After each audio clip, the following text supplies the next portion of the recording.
Welcome student. Now today's topic is stomatal opening and closing. Mechanism of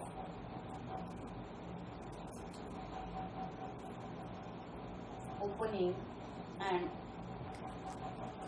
closing stomata.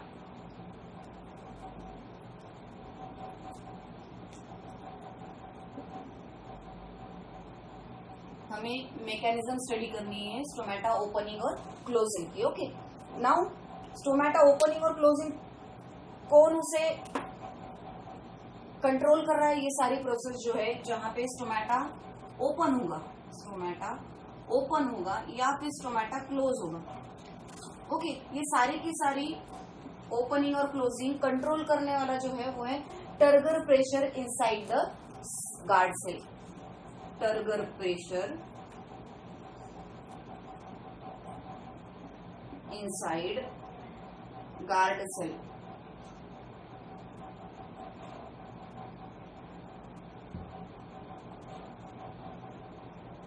Guard cell के अंदर जो भी turgor pressure है वो टर्गर प्रेशर क्या कर रहा है? स्टोमेटा ओपन करने के लिए या फिर क्लोज करने के लिए वो चीजें रिस्पॉन्सिबल है. ओके, अब क्या होगा? सबसे पहले जब स्टोमेटा ओपन होगा तो सबसे पहले क्या होगा कि वाटर एब्सॉर्प्शन की प्रोसेस होगी, राइट ना, कि स्टोमेटा को ओपन करना है या फिर स्टोमेटा क्लोज करना है. तो अगर वो स्टोमेटा ओपन हो रहा है, if the stomata get open, तो उस चीज के लिए रिस्पॉन्सिबल रहेगी इंडो ऑस्मोसिस. ऑस्मोसिस की डेफिनेशन आप सब लोगों को पता है. There is a entry of water, right ना, transpiration. There is a entry of water. Osmosis किसे बोल रहे हैं? Entry of water. तो इस चीज के लिए कौन रिस्पॉन्सिबल रहेगा? Indo osmosis. मतलब वाटर क्या करेगा? जो भी अदर के जो इपिडर्मल सेल है उन इपिडर्मल सेल में से वाटर कहाँ? गार्ड सेल में एंटर करेगा. कहाँ एंटर करेगा? Water enter. देखो, सबसे पहले अगर इस चीज को होना है तो वहां पे इंडो ऑस्मोसिस होगा. तो क्या होगा?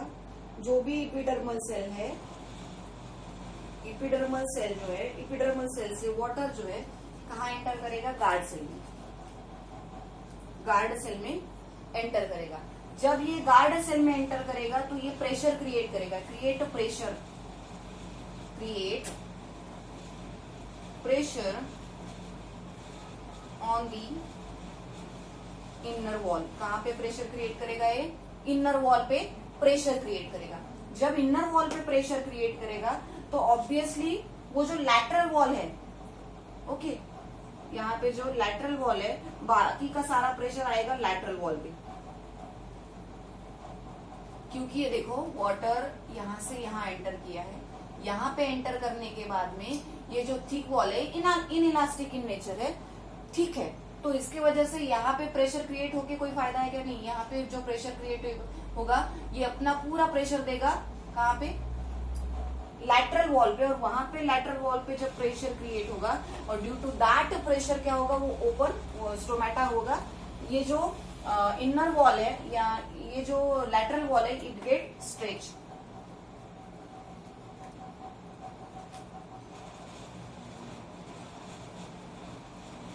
लैटरल वॉल कैसे हो जाएगी? स्ट्रेच हो जाएगी, खुद को खींच लेगी. ओके, देखो दो गार्ड सेल है. गार्ड सेल पे क्या हो रहा है? प्रेशर. पहले ऐसे है, स्टोमेटा क्लोज है. अब क्या हुआ? वाटर एब्जॉर्ब हुआ. वाटर जब एब्जॉर्ब हुआ तो अंदर की वॉल ठीक है, तो उस पर कोई इफेक्ट नहीं करेगा. लेकिन ये थिक वॉल के अंदर पानी आने के बाद में ये पूरा प्रेशर वो क्रिएट करेगा लैटरल वॉल पे.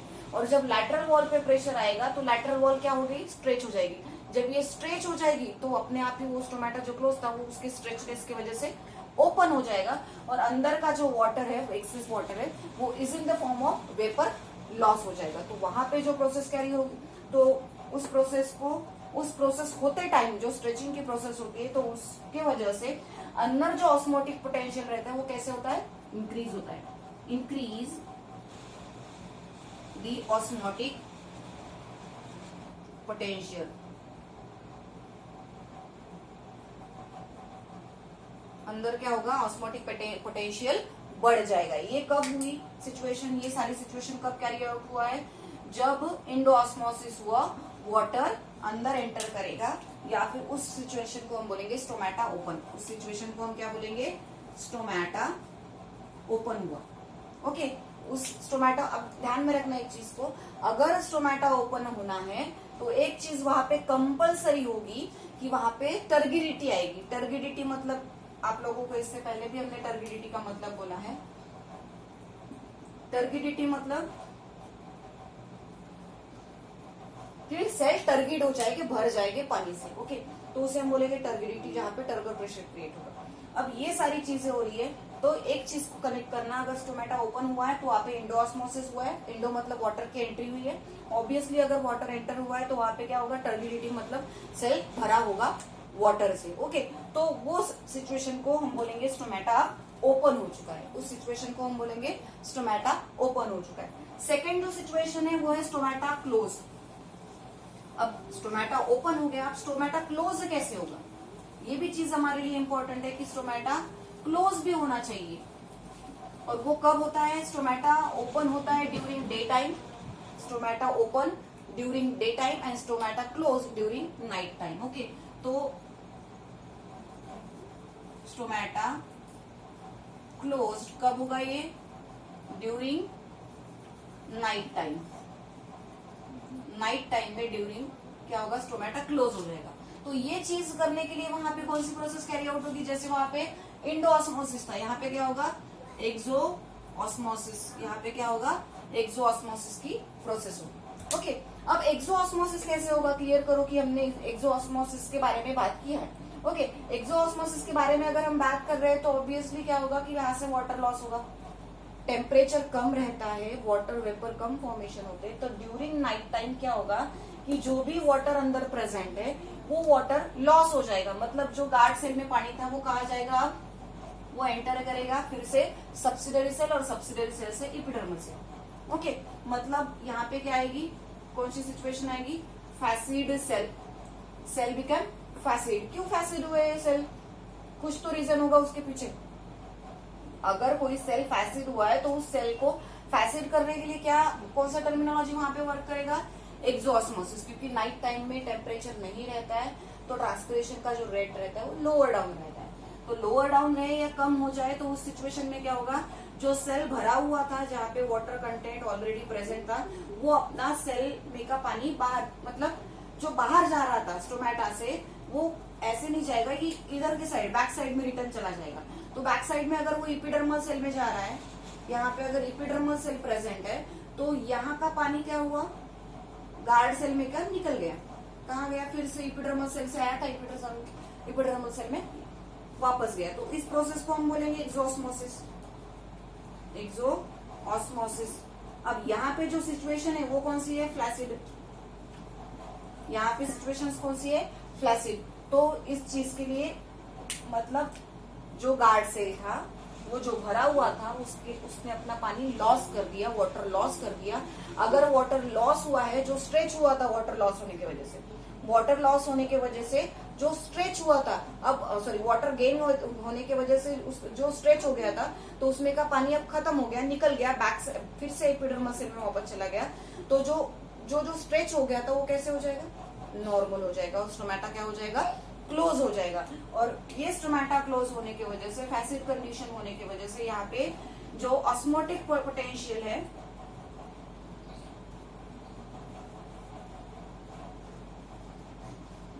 ऑस्मोटिक पोटेंशियल है, वो कैसे हो जाएगा, ऑस्मोटिक पोटेंशियल डिक्रीजेस। क्या होगा यहाँ पे, ऑस्मोटिक पोटेंशियल डिक्रीज हो जाएगा। तो इस चीज को प्रूव करने के लिए इसके बाद में सो मेनी थेरीज आपको प्रोवाइड किए, उसमें से एक थेरी हम डिस्कस करने वाले हैं, starch sugar inter conversion theory. कौन सी थेरी है, starch sugar inter conversion theory.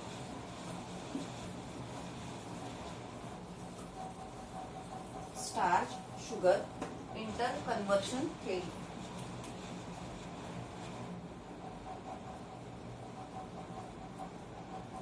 Inter conversion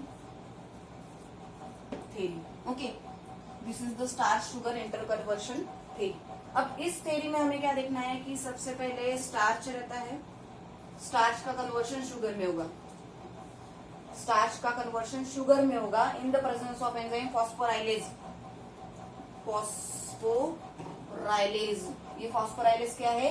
enzyme है। ड्यूरिंग डे टाइम ये प्रोसेस होगी। ओके, फॉस्फोराइलेज है, उस फॉस्फोराइलेज के प्रेजेंस में स्टार्च का कन्वर्शन शुगर में हुआ। स्टार्च का कन्वर्शन शुगर में हुआ। और नाइट टाइम में, ड्यूरिंग नाइट टाइम में क्या होगा कि फिर से शुगर का कन्वर्शन स्टार्च में हो जाएगा। यहाँ पे स्टोमेटा ओपन, यहाँ पे स्टोमेटा क्लोज। अब देखो क्या हो रहा है, अगर हम इस चीज को डिस्कस करना है तो यहाँ पे क्या होगा कि स्टार्च का कन्वर्शन शुगर में हो रहा है during the day time in the presence of phosphorylase. जो बॉडी में, जो प्लांट्स में स्टार्च बना है उसका कन्वर्शन ग्लूकोज में होना, ये प्रोसेस कौन सी है? It is called as a photosynthesis, जो हमने ऑलरेडी डिस्कस कर चुकी है फोटोसिंथेसिस को।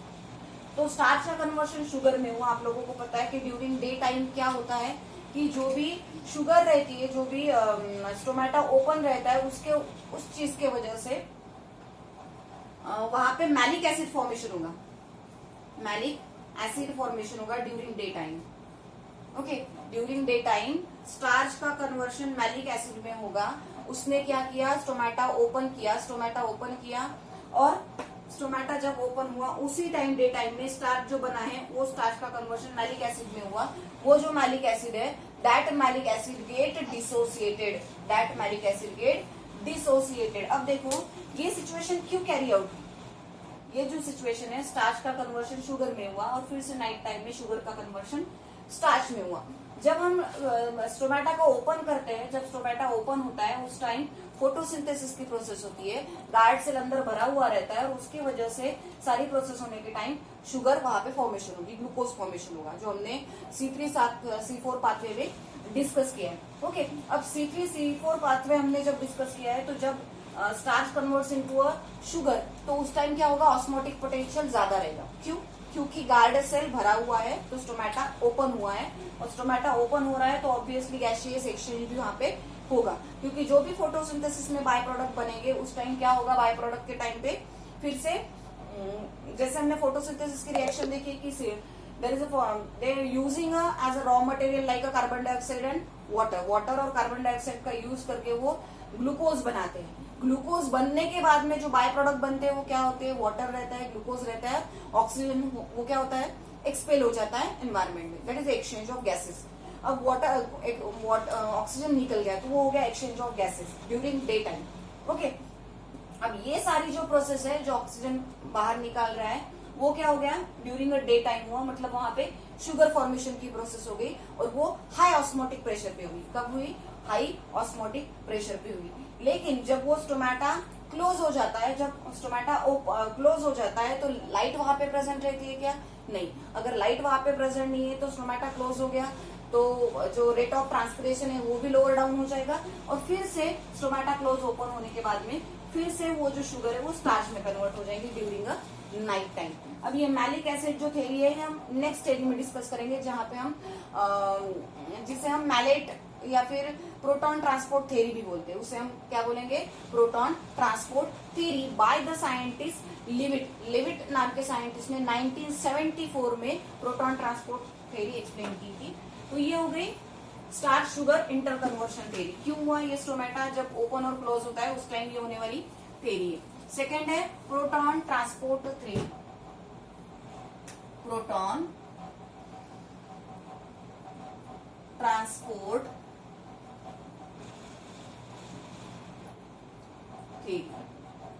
लेविट नाम का साइंटिस्ट है जिसने 1974 में ये सारा वर्क किया था। ओके, लेविट ने फर्स्ट टाइम 1974 में ये सारा वर्क किया है।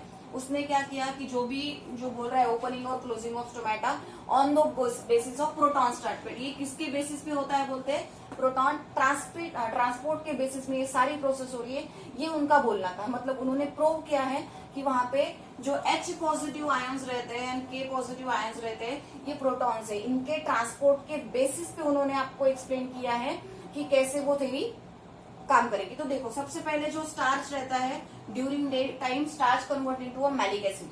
डे टाइम में इसका कन्वर्शन किसमें होगा? Malic acid. ये हमने फोटोसिंथेसिस रेस्पिरेशन चैप्टर में पूरा डिटेल्स पढ़ा है। स्टार्च का कन्वर्शन मैलिक एसिड में हो गया, कब हुआ, डे टाइम में हुआ। अब ये जो मैलिक एसिड है इट गेट डिसोसिएट, ये क्या होगा, डिसोसिएट हो जाएगा, मतलब यहाँ पे प्रोटॉन प्लस मैलेट फॉर्मेशन होगा। क्या फॉर्मेशन हुआ वहां पे, प्रोटॉन और मैलेट फॉर्मेशन हुआ। ओके, अब ये डिसोसिएट होके प्रोटॉन और मैलेट फॉर्मेशन हुआ उसका। अब ये जो प्रोटॉन अंदर प्रेजेंट है ये क्या करेंगे, बाहर एंट्री करेंगे, मतलब सब्सिडरी सेल में, सब्सिडरी सेल देखो यहाँ पे, ये जो सब्सिडरी सेल है, इस सब्सिडरी सेल के जो के पॉजिटिव, सब्सिडरी सेल में क्या प्रेजेंट रहता है वो भी क्लियर कर दो आप लोगों को, कि सब्सिडरी सेल में, in subsidiary cell there is a presence of K positive ion. Okay, क्या प्रेजेंट है, के पॉजिटिव आयन प्रेजेंट है, और अंदर जो है वो प्रोटॉन प्रेजेंट है। क्या प्रेजेंट है वहां पे, प्रोटॉन प्रेजेंट है। तो सब्सिडरी सेल के जो during day time subsidiary cell के जो प्रोटॉन्स रहते हैं, के पॉजिटिव आयन रहते हैं, वो एंटर करते हैं इनसाइड द गार्ड सेल। कहाँ एंटर करेंगे, गार्ड सेल के अंदर एंटर करेंगे। और ये जब गार्ड सेल के अंदर एंटर करते हैं इनसाइड द गार्ड सेल, तो उसके अंदर पानी भी आता है, वाटर भी आता है उसके साथ में। अब अंदर गार्ड सेल के अंदर क्या क्या प्रेजेंट है, वाटर भी प्रेजेंट है और पोटेशियम भी प्रेजेंट है। ओके, वाटर भी प्रेजेंट है और पोटेशियम भी प्रेजेंट है। तो यहाँ पे क्या बना, अंदर गार्ड सेल के अंदर क्या बना, पोटेशियम मैलेट। क्या बना वहां पे, पोटेशियम मैलेट बना। अब पोटेशियम ने अंदर एंटर की, तो इसमें के जो मॉलिक्यूल्स थे, प्रोटॉन्स थे, उन्होंने सब्सिडरी सेल में एंटर की। क्या करेंगे, बाकी के प्रोटॉन्स कहाँ एंटर करेंगे, सब्सिडरी सेल में एंटर करेंगे। अब जब ये पोटेशियम अंदर गया और पोटेशियम मैलेट बना, उस टाइम उस पे आया ऑस्मोटिक पोटेंशियल उसका इंक्रीज हो गया, तो वो स्ट्रेच हो गई। अब ड्यूरिंग नाइट टाइम, अब ये के पॉजिटिव के साथ में Cl नेगेटिव आयंस भी यहाँ पे प्रेजेंट रहते हैं। अब ड्यूरिंग नाइट टाइम क्या होगा कि ये जो पोटेशियम मॉलिक्यूल्स है during night time, okay, night time ये जो पोटेशियम मॉलिक्यूल है, these potassium molecule again back into a subsidiary cell. Night time में ये पोटेशियम कहाँ एंटर करेंगे, फिर से सब्सिडरी सेल में एंटर करेंगे, और उसका जो इनहिबिशन है या फिर एट नाइट टाइम जो पोटेशियम मॉलिक्यूल है उनको गार्ड सेल में एंटर ना करने का जो काम है वो एबास्किस एसिड का रहता है। वहां पे एबास्किस एसिड प्रेजेंट रहता है, और वो एबास्किस एसिड क्या करता है, पोटेशियम और Cl नेगेटिव मॉलिक्यूल्स को गार्ड सेल के अंदर जाने नहीं देता, उसको वापस रख लेता है अपने सब्सिडरी सेल में। अब जब पोटेशियम मॉलिक्यूल गार्ड सेल में जाएंगे नहीं, Cl नेगेटिव आयन जाएंगे नहीं, तो because of stop the entry of that potassium ion into a guard cell, stop the opening of stomata. तो उस टाइम नाइट टाइम में एबास्किक एसिड प्रेजेंट रहता है नाइट टाइम में, तो उस टाइम की वजह से, उस एबास्किक एसिड की वजह से गार्ड सेल के जो अंदर के जो पोटेशियम है वो कहाँ रहेंगे, सब्सिडरी सेल में रिटर्न चले जाएंगे, उनको फिर से गार्ड सेल में जाने नहीं देंगे, और इसी वजह से वो जो सोल्यूशन है वो हाइपोटोनिक हो जाता, वो जो सोल्यूशन है वो हाइपोटोनिक हो जाता, और पोटेशियम मॉलिक्यूल एंटर करते हैं सब्सिडरी सेल में, और स्टोमेटा क्लोज हो जाता है। क्या हो जाता है, स्टोमेटा क्लोज हो जाता है। तो it is the proton transport theory, इसे हम बोलेंगे प्रोटॉन ट्रांसपोर्ट थ्योरी। अगर इसको समझना है तो बहुत इजी है, ये कंसिडर कर लो गार्ड सेल है, इसको आप गार्ड सेल कंसिडर कर लो, और ये है subsidiary cell. Okay, subsidiary cell में के पॉजिटिव है, यहाँ पे H पॉजिटिव आयन प्रेजेंट है, ये दो आयन यहाँ पे प्रेजेंट रहते हैं। डे टाइम में क्या होता है, ये एंटर करते हैं गार्ड सेल में, इसके साथ में वाटर मॉलिक्यूल भी एंटर करता है। ओके, तो यहाँ पे क्या क्या आ गया, गार्ड सेल में क्या आ गया, के पॉजिटिव आ गया, Cl नेगेटिव आ गया, और H2O वाटर आ गया। अब इस सिचुएशन की वजह से गार्ड सेल स्ट्रेच हो गया और ओपन हो गया। नाइट टाइम में क्या होता है कि ये जो है फिर से ट्रांसक्रिप्शन का रेट लोअर हो जाता है, तो उसी वजह से ये फिर से रिटर्न बैक हो जाते हैं, के पॉजिटिव, Cl नेगेटिव और वाटर। ये सारी चीजें यहाँ पे कहाँ पे आ जाएगी, फिर से सब्सिडरी सेल में, ये सब्सिडरी सेल है, ये सारी चीजें सब्सिडरी सेल में आ जाएगी। इसके वजह से क्या होगा कि अब ये खाली हो गया और ये भर गया। ओके, अब ये भर गया है तो ये फिर से यहाँ पे जाने की कोशिश करेगा गार्ड सेल में, तो वहां पे during night time subsidiary cell में एबास्किक एसिड प्रेजेंट रहता है, जो एबास्किक एसिड क्या करता है, इन दोनों को इनहिबिट करता है, रोकता है गार्ड सेल के अंदर जाने से। तो इसके वजह से क्या हो जाता है, स्टोमेटा जो ओपन था वो क्लोज हो जाता है, क्योंकि potassium, Cl negative and H2O फिर से अपने जगह पे वापस आ जाते हैं। So it is called as a proton transport theory related to opening and closing of stomata. Stomata को ओपन और क्लोज करने के लिए प्रोटॉन्स ट्रांसपोर्ट भी बहुत ज्यादा पार्टिसिपेट करता है, यहाँ पे ये चीज को मेंशन की है। Okay, now Next we have to discuss about the significance of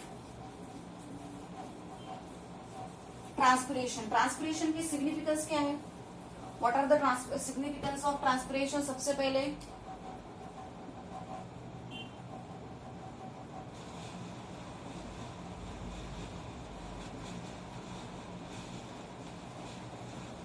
significance of transpiration. Transpiration के सिग्निफिकेंस के बारे में अगर हम बात करें तो पहले एक्सेस वाटर लॉस हो जाता है. जो ज्यादा वाटर है वो लॉस हो जाता है. ओके, अब ज्यादा वाटर लॉस हो रहा है मतलब क्या कि पानी ज्यादा भरा नहीं रहेगा सेल के अंदर, जिनको जितनी रिक्वायरमेंट है वो उतनी वो लेगा. सेकेंडली क्या कि it is use for the passive absorption. Passive absorption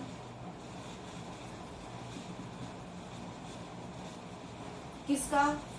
of water and mineral. मैंने इससे पहले बोला है कि ट्रांसपिरेशन पुल है, इसके वजह से इजीली एब्सॉर्प्शन की प्रोसेस हो रही है.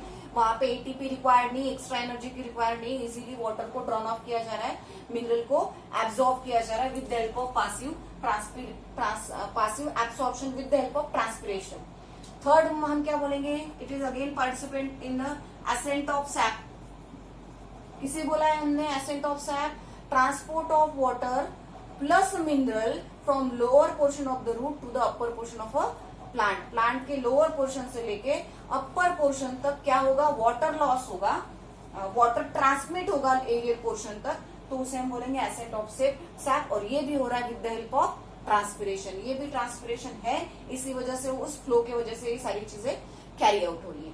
नेक्स्ट इसका जो फंक्शन है वो है it is participate in the gaseous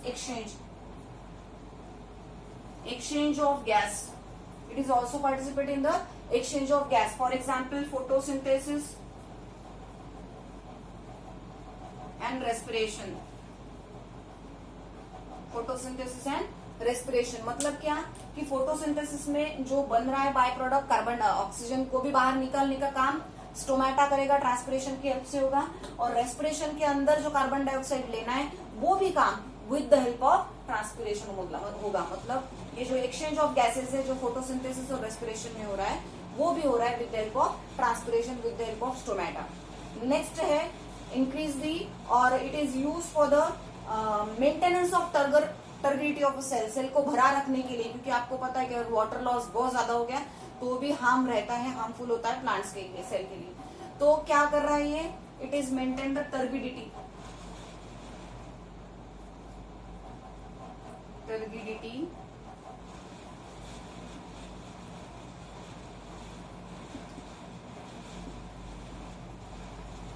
cell की टर्बिडिटी को मेंटेन कर रहा है. It maintain the turbidity of the cell. Again it maintain the temperature in the leaf, inside the leaf. Leaf के अंदर टर्बिडिटी को मेंटेन करने का काम भी किसका है?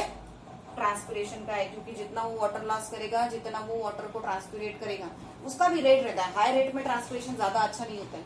तो जो भी मेंटेन कर रहा है ट्रांसपिरेशन की प्रोसेस है, उसके वजह से जो हीट रहती है वो लीफ के अंदर मेंटेन रहती है. बहुत ज्यादा हाई हीट वो अंदर प्रेजेंट नहीं रहेगी. लेकिन टर्बिडिटी ऑफ सेल वो मेंटेन करेगा, मतलब सेल को भरा रखने का, वाटर से भरा रखने का काम है ट्रांसपिरेशन का. इसका डिसएडवांटेज क्या है? डिसएडवांटेज